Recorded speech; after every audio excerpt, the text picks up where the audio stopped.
समंदर की गहराइयों में ऐसे राज छपे होते हैं जिन्हें सदियों से इंसान समझने की कोशिश करता रहा है। ज़मीन के नक्शे पर एक ऐसा खित्ता भी मौजूद है जिसे दुनिया आज बरमूदा ट्रायंगल के नाम से जानती है। ये वो मकाम है जहां दर्जनों जहाज़ और सैकड़ों हवाई जहाज़ अचानक गायब हो गए, जैसे कभी वजूद ही ना रखते हों। साइंसदान उसे मकनातीसी लहरों का खेल कहते हैं, कुछ लोग उसे पानी के अंदर छपी किसी बड़ी ताकत का असर समझते हैं, मगर जब एक मुसलमान दिल व दिमाग से गौर करता है तो वो फ़ौरन सोचता है कि शायद ये इन राज़ों में से एक राज है जिन्हें अल्लाह ताला ने अभी तक इंसान से छुपाया हुआ है। समंदरों का सफ़र हमेशा से ख़तरनाक रहा है।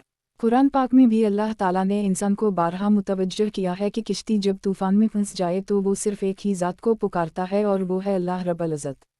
तारीफ़ के सफ़ों पर लिखा है कि जब पहली बार बरमूदा ट्रायंगल में जहाज़ लापता हुए तो लोग हैरान थे कि आखिर इतने बड़े बड़े बहरी जहाज़ कहाँ जा सकते हैं।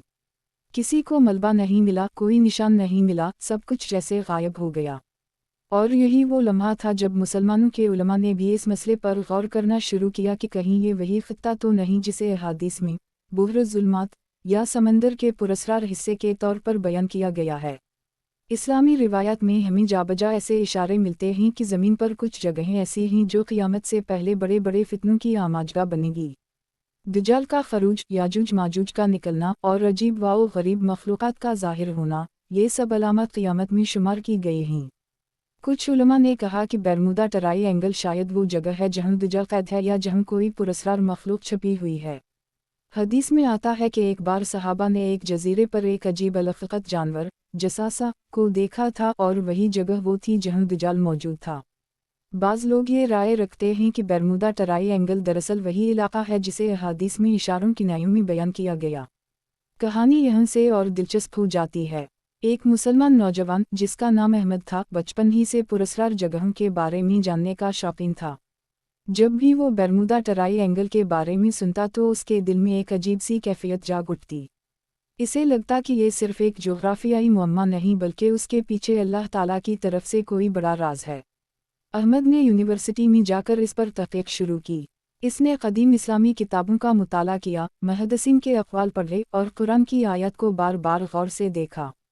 इसे अंदाज़ा हुआ कि बरमूदा ट्रायंगल की गहराइयों में जो भी छुपा है वो सिर्फ साइंस की नहीं बल्कि ईमान की आँख से समझने की चीज़ है।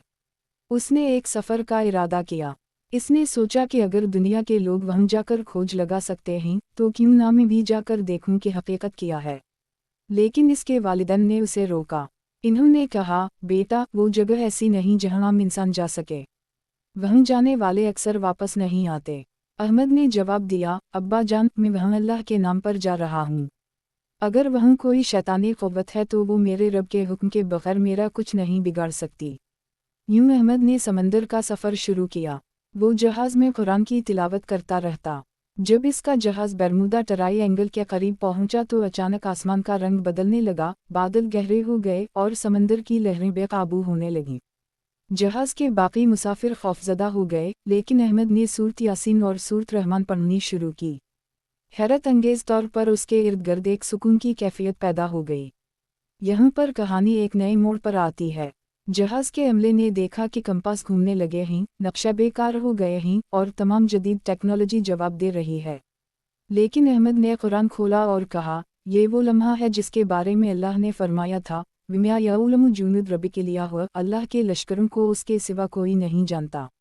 जब जहाज़ मज़ीद आगे बढ़ा तो अचानक अंधेरा छा गया। कुछ देर बाद अहमद ने देखा कि समंदर के बीच एक अजीब सी रोशनी है, जैसे कोई किला हो जो पानी के अंदर मौजूद है। उसके दिल में आया कि शायद ये वही जगह है जहाँ कोई बड़ी मखलूक कैद है। इसे एकदम हदीस याद आई जिसमें आया है कि दज्जाल एक जजीरे में कैद है। अब अहमद के दिल में खौफ भी था और ईमान भी। इसने जहाज़ के डेक पर खड़े होकर दुआ मांगी, या अल्लाह, अगर ये वही जगह है जहाँ तेरे नबी ने हमें खबरदार किया था तो मुझे अपनी अमान में रख, और अगर ये सिर्फ एक फरेब है तो मुझे इसकी हकीकत दिखा दे। उसी लम्हे समंदर की लहरें कुछ पुरसुकून हुईं और जहाज़ एक पुरस्रार जजीरे के करीब जा लगा। जजीरे पर सब्ज़ा कम और खामोशी ज़्यादा थी। दूर से एक पुरानी बोसीदा इमारत दिखाई दे रही थी।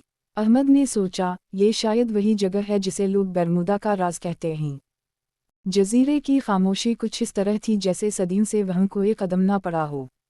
हवा रुकी हुई थी, परिंदों की आवाज़ तक सुनाई ना दे रही थी। अहमद ने कदम आगे बढ़ाया तो रेत नरम और गीली सी महसूस हुई, जैसे ज़मीन के अंदर कुछ हिल रहा हो। बाकी मुसाफिर खौफजदा थे और कोई जहाज़ से उतरने को तैयार ना था, लेकिन अहमद ने अल्लाह का नाम लेकर जजीरे पर कदम रखा। चंद कदम चलने के बाद उसे एक अजीब सा मुजस्समा नजर आया, जो आधा ज़मीन में दबा हुआ था। इस पर ऐसे कटे फटे अल्फाज लिखे थे जो किसी पुरानी ज़बान से ताल्लुक़ रखते थे।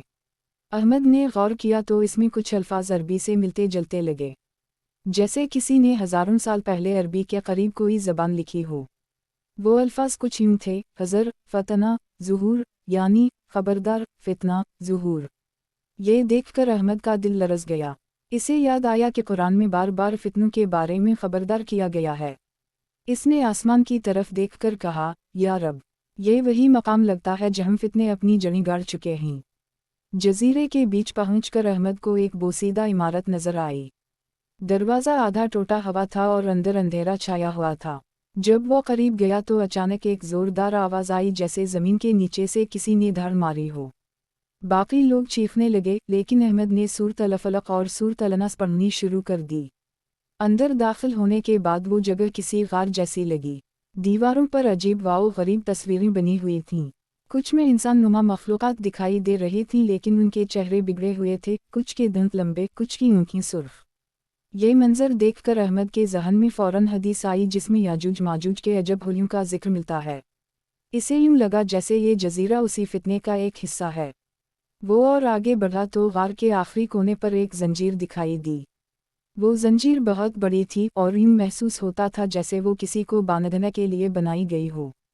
जंजीर के करीब एक कुत्तिबा पड़ा था, जिस पर लिखा था, ये वो है जिसे वक्त मुकर्ररा तक कैद रखा गया है। अहमद के जिस्म में एक कपकपी दौड़ गई। क्या वाकई ये वही जगह है जहाँ दुजाल कैद है?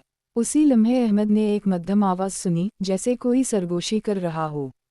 आवाज़ अरबी में थी, करीब है वक्त, करीब है ज़ुहूर। अहमद के कदम रुक गए। वो समझ गया कि ये महज इंसान का बस नहीं, बल्कि कोई और क़ुव्वत है जो इसे सुनाई दे रही है। बाहर निकलकर उसने बाकी मुसाफिरों को बताया, ये जजीरा आम नहीं। यहाँ ऐसे क़ुव्वतें क़ैद हैं जो अल्लाह के हुक्म के बग़ैर आज़ाद नहीं हो सकती। ये वही जगह है जिसे लोग बरमूदा ट्रायंगल कहते हैं, लेकिन हकीकत में ये उन फितनों का मरकज़ है जिनसे रसूल अल्लाह सल्लल्लाहु अलैहि वसल्लम ने हमें खबरदार किया था। मुसाफिर घबरा गए और वापस जहाज़ की तरफ भागे, लेकिन अहमद खामोशी से खड़ा रहा। वो जान गया था कि अल्लाह ने उसे इस राज की एक झलक दिखा दी है। अब इस पर जिम्मेदारी थी कि वो इस तजर्बे को लोगों तक पहुंचाए ताकि ईमान वाले खबरदार हो जाएं।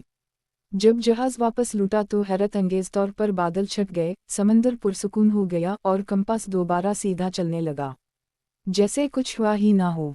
बाकी लोग हैरान थे कि आखिर ये सब किया था, लेकिन अहमद के दिल में एक बात नक्श हो चुकी थी, बरमूदा ट्रायंगल कोई आम खित्ता नहीं, ये इस बड़े फितना के राज़ों में से एक राज है जिसे अल्लाह ने क़यामत से पहले के वाक़यात में रखा है। अहमद ने अहद किया कि वो अपनी बाकी ज़िंदगी इस तहक़ीक़ में लगाएगा और लोगों को बताएगा कि दुनिया के उन राज़ों को सिर्फ साइंस से नहीं बल्कि कुरान व हदीस की रोशनी में समझना ज़रूरी है।